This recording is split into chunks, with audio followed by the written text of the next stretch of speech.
بسم اللہ الرحمن الرحیم۔ کسی ملک میں ایک شخص رہتا تھا جو ایک آنکھ سے کانا تھا۔ اس کا رنگ بھی کالا تھا اور شکل و صورت بھی دیکھنے میں اچھی نہیں لگتی تھی۔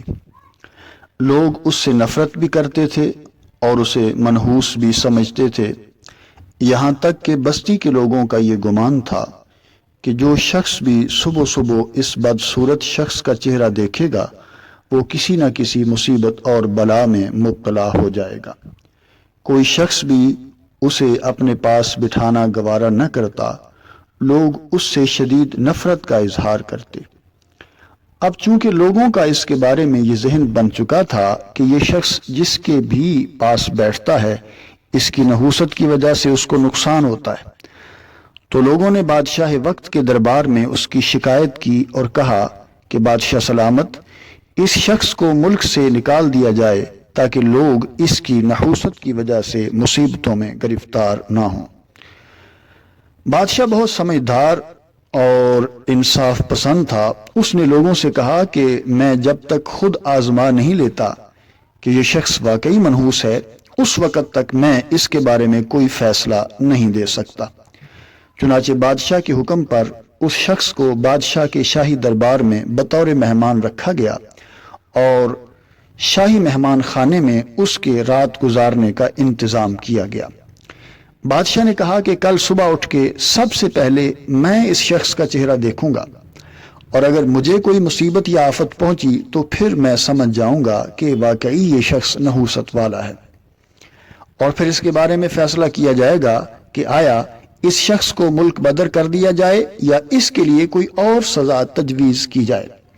چنانچہ اگلے روز بادشاہ صبح صبح اپنے محل سے اٹھا اور سیدھا مہمان خانے کے دروازے پہ پہنچا، اور اس شخص کے کمرے کا دروازہ بادشاہ نے خود کھولا تاکہ سب سے پہلے بادشاہ اس کی شکل دیکھ سکے۔ چنانچہ بادشاہ نے اس شخص کا چہرہ دیکھا اور اس شخص نے سب سے پہلے بادشاہ کا چہرہ دیکھا۔ دونوں نے ایک دوسرے کا چہرہ دیکھا۔ بادشاہ اس کا چہرہ دیکھنے کے بعد واپس اپنے محل کی طرف لوٹ گیا اور دربار میں جانے کے لیے تیاری کرنے لگا۔ اس نے غسل کرنے کے بعد جب کپڑے تبدیل کرنا چاہے تو اس کی شاہی قمیض کے اندر ایک کالا بچھو چھپا ہوا تھا۔ جیسے ہی بادشاہ نے قمیض پہنی تو بچھو نے فوراً بادشاہ کو ڈنگ مار لیا۔ بادشاہ تکلیف سے تلملا اٹھا اور اس نے لوگوں کو پکارا۔ شاہی طبیب حاضر خدمت ہوئے اور بادشاہ کا علاج کیا گیا۔ جب بادشاہ کو درد سے آرام ملا تو دربار میں پہنچ کر اس نے حکم صادر کیا کہ اس ایک آنکھ والے بدصورت انسان کو بادشاہ کے سامنے پیش کیا جائے۔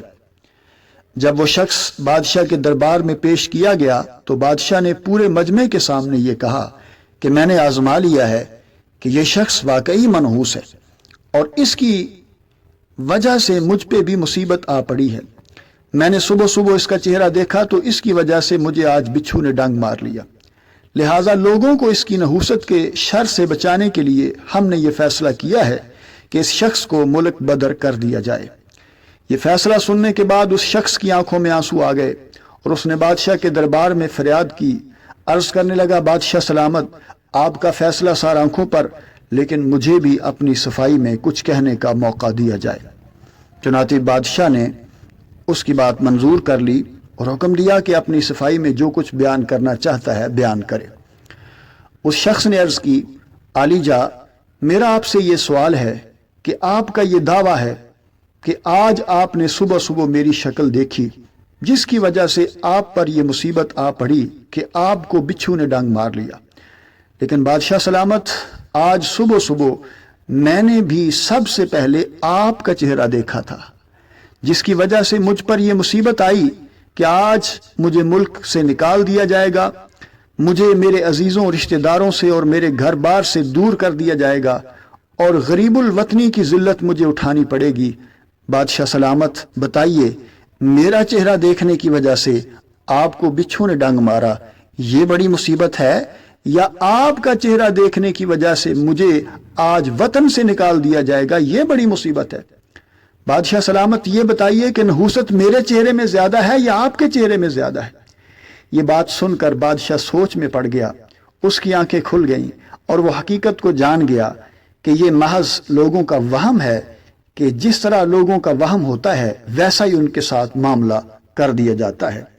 بادشاہ نے اپنا فیصلہ واپس لے لیا اور اس شخص کو ملک بدر کرنے سے منع کر دیا۔ محترم سامعین، اس واقعہ سے ہمیں یہ سبق ملا کہ کسی مسلمان کے بارے میں یہ گمان کرنا کہ وہ منحوس ہے اور اس کی وجہ سے مصیبت آتی ہے، یہ جہالت ہے اور توہم پرستی ہے، اور ہمارا دین اسلام ہمیں اس سے منع کرتا ہے۔ یاد رکھیے کہ اسلام میں کسی شخص یا وقت کو منحوس قرار نہیں دیا گیا۔ بعض لوگ سفر کے مہینے کو بھی بلاؤں اور معاذ اللہ نحوست کا مہینہ سمجھتے ہیں، حالانکہ اس کی کچھ حقیقت نہیں۔ یہ زمانہ جاہلیت کے لوگوں کی باتیں ہیں۔ عرب کے لوگ زمانہ جاہلیت میں سفر کے مہینے کو منحوس خیال کرتے تھے، اور جاہلیت کے یہ دور کی یہ رسم اس امت میں بھی شامل ہو گئی، جس کا اسلام کے ساتھ کوئی تعلق نہیں ہے۔ فرمان مصطفیٰ صلی اللہ تعالی علیہ وآلہ وسلم ہے، سفر کے مہینے کی نحوست اور الو کی نحوست کوئی اصل نہیں ہے۔ اس حدیث کو امام مسلم نے روایت کیا۔ اس حدیث میں میرے آقا صلی اللہ تعالی علیہ وآلہ وسلم نے واضح طور پر بیان کر دیا کہ سفر میں یا الو جو پرندہ ہے اس میں کوئی نحوست نہیں ہے۔ ایسے ہی کسی مہینے کو منحوس سمجھنا یا کسی جانور کو یا کسی مسلمان کو نحوست کا سبب جاننا یہ اسلام میں جائز نہیں ہے، اور اسے زمانہ جاہلیت کی توہم پرستی میں شمار کیا گیا ہے۔ عرب کے لوگ جب کوئی سفر شروع کرنا چاہتے یا کوئی نیا کام یا کاروبار شروع کرنا چاہتے تو اس سے پہلے وہ اس طرح کے شگون لیا کرتے۔ کبھی وہ پرندے اڑاتے، اور اگر وہ پرندے سیدھے اڑتے یا دائیں طرف اڑ کے چلے جاتے تو وہ سمجھتے کہ یہ کام ہمارے لیے اچھا ہے، اور اگر وہ پرندے بائیں طرف یا الٹی طرف اڑ کے چلے جاتے تو وہ سمجھتے کہ ہمارے لیے یہ کام اچھا نہیں ہے۔ ایسے ہی وہ کوئی ہرن یا اس طرح کا کوئی جانور وغیرہ دوڑاتے، وہ جانور بھی اگر سیدھا دوڑتا چلا جاتا یا دوڑتے دوڑتے دائیں طرف مڑ جاتا تو اچھا شگون لیتے، اور اگر بائیں طرف مڑ جاتا یا واپس لوٹ آتا تو اس سے برا شگون لیتے۔ نبی کریم صلی اللہ تعالی علیہ وآلہ وسلم نے ان تمام باطل خیالات کا رد فرمایا اور فرمایا لا طیرہ، یعنی پرندوں کے اندر جو نحوست یا بدشگونی لی جاتی ہے اس کی کوئی حقیقت نہیں ہے۔ آج کے اس جدید دور میں بھی ہمارے کچھ لوگ انہی توہمات کا شکار ہیں۔ مثلا کوئی گھر سے باہر کسی کام کے ارادے سے نکلا تو راستے میں اگر بلی نے اس کا راستہ کاٹ لیا تو وہ واپس لوٹ جاتا ہے کہ یہ کام میرے واسطے درست نہیں ہے، اس میں میرے لیے نقصان کا اندیشہ ہے۔ ایسے ہی بعض دکانداروں کی یہ سوچ ہے کہ اگر صبح صبح پہلے گاہک نے ان کے ساتھ کوئی بحث کی یا ریٹ کم کرانے کی کوشش کی یا کوئی بات زیادہ لمبی کر دی تو وہ اس سے بھی بدشگونی لیتے ہیں کہ آج بونی کے وقت ایسا ہوا ہے لہٰذا سارا دن ہی ایسا گزرے گا۔ ایسے ہی اگر کوئی عورت بیاہ کر گھر لائی جائے تو اس کے آنے کے بعد اگر گھر میں کوئی نقصان ہو جائے یا گھر کا کوئی فرد فوت ہو جائے تو اس آنے والی نئی دلہن کو منحوس خیال کیا جاتا ہے۔ اسلام نے ان تمام باتوں کی نفی فرمائی ہے اور ہمیں ان توہمات سے بچنے کی تلقین فرمائی ہے۔ سفر کے مہینے کے بارے میں بھی ہمارے معاشرے میں عجیب و غریب خیالات پائے جاتے ہیں۔ کوئی کہتا ہے کہ سفر کے مہینے میں شادی نہ کرو، کوئی کہتا ہے کہ سفر کے مہینے میں نئے کاروبار کا آغاز نہ کرو، کوئی کہتا ہے اس مہینے میں کوئی لمبا سفر نہ کرو، کہ سفر کا مہینہ یہ معاذ اللہ بلاؤں اور نحوست کا مہینہ ہے، جبکہ اسلام نے اس مہینے کو سفر المظفر کہا ہے، یعنی کامیابی اور فتح کا مہینہ۔